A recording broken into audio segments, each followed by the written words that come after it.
So in case you guys hadn't guessed, today I'm going to be reviewing the subwoofers and amplifier I have in my Honda Civic. I have two Rockford Fosgate P1 15s and the 800 watt Scar Audio Marine amplifier. I only got the Marine because it's white and I thought it looked cool. So here are my Rockford Fosgate P1 15s. They are very beefy subwoofers, very heavy. They've got to weigh a good 10 pounds each probably. And they're really nice. They've got these nice little push terminals. You can kind of see the opening there. That's how you get the wires set in there. I've got this 12 gauge speaker wire I bought on Amazon. It was pretty inexpensive. I'll add the link to that below. I've got my other 15. I've got my Scar Audio amp here. Now this one you can see is the RP800. Now it's supposed to push 800 watts RMS, 1600 max, which is just a hair over what these speakers are rated for. And it's just because it's not quite a Rockford Fosgate amp, and the subwoofers are known to take more than they are rated for. So I went a little high on that. Now something I forgot to include in the clip before was they do come with this really nice speaker ring, I guess, that covers the screws and tie down pattern. Now because of the setup I've got, you can tell there's not much of a gap there, so they don't actually fit on mine because I have them so close together. But these are really nice, they feel nice, and I'm sure had I left enough room to use these, they would be really nice to use with them. Now as far as how I installed them, I did keep my factory radio, so I kind of had to figure something out as far as the subwoofer out lines. And so what I did here was I spliced into the wiring harness I used on my aftermarket speakers here. Now if you don't have aftermarket speakers, you could splice into the speaker wires. You could do that behind the radio, or you could do that at the rear deck speakers like I did. I found it was just not worth running the extra wire, and I would rather cut into the wiring harnesses than the original wiring. So I've got those here, I've got those spliced, running over here, and coming to my line out converter. Now this is the kicker line out converter. This one is the one that comes with the remote wire, which is really nice for my setup. And then it has the two RCA out and my remote wire. Now as far as the power cables, I've got these power cables here. These are the top strong gear cables from Amazon.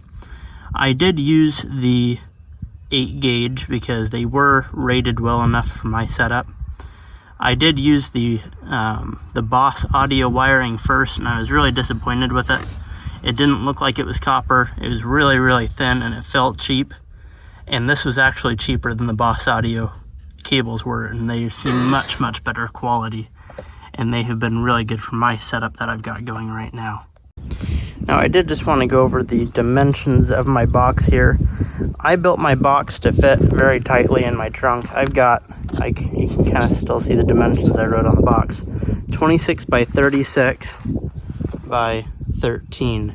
So it's 13 inches tall, 26 inches deep, and 36 inches wide. And it fits very tightly. There's next to no cargo space left, as I'll show you in a second. So here's how it fits. Now I do have it pushed forward as far as it'll go. I've got like 6 inches in here, just a little pocket here on the side, a little narrow strip here in the back, and another small pocket over here on the side. It's just about enough for my windshield scraper and the occasional tool or so. So I want to go over some more of the details here on my install. So you can see I've got extra wire here. And it is just because like that wire there is made to run from the front of the car to the back. And again, my line out converter here is in the back. I do intend on doing some wire management, so I might show the setup in a future video once I've done that. So I'd like to talk a little bit about the ground. So I've done the ground in previous cars here on the floor of the trunk. I might do it right here under the carpet or something. And I have found that over time those will corrode from exterior water coming up and rusting it out or corroding it, or road salt or whatever that might be. And so on my setup here, I did a little differently. I did it here. Now this is a little support beam here around the trunk, so that doesn't go outside at all, so that won't ever corrode. Now you can see I've got the ground for my line out converter and the ground for my subwoofer amplifier right there. And then I've got the positive wire, I'll show you here. I've got it running underneath the trim. So these pieces here both pull up, and I went ahead and ran it down between the seat, under this piece here, under this piece here,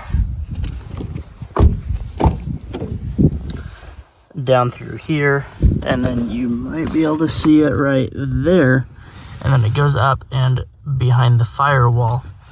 And I'll show you here under the hood. So here's under the hood of my Civic, and I've got my power cable running up. It goes up back there through the firewall like I was saying before, and I've got it coming up through the side of my battery box. And then I put a little connector there and just clipped it there. There is not just a wonderful way to do this that I know of.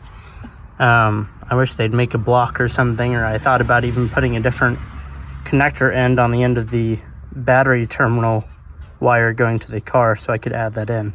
If anybody has any suggestions on how to make that cleaner, I would love to hear it.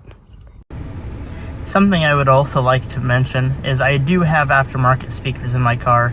I have the Infinity reference speakers. They're the 6.5 inch. I got the components for the front, and I got the coaxials for the back. Now, something I figured out after the fact is that the back can take coaxials too. There's actually tweeters on the back dash, and I didn't know that beforehand. In the front, I did get the tweeters to mount in the factory tweeter location.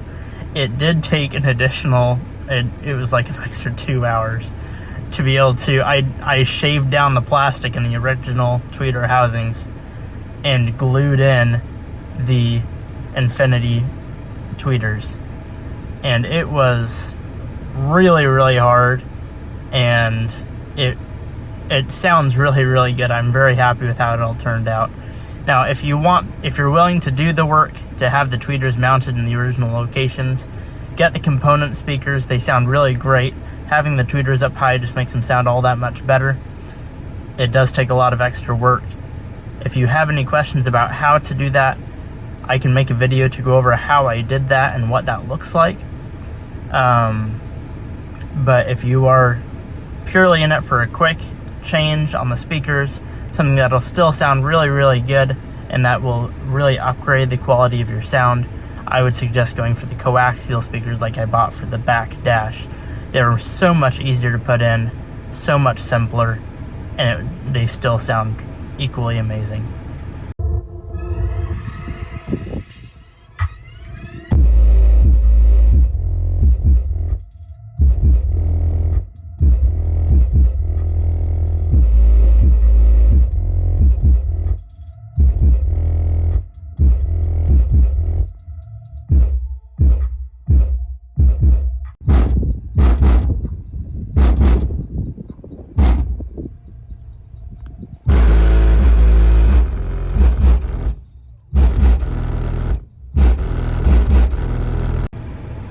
Hey guys, thanks for watching today's video. I really appreciate all of you watching and for all the support I got on last week's video.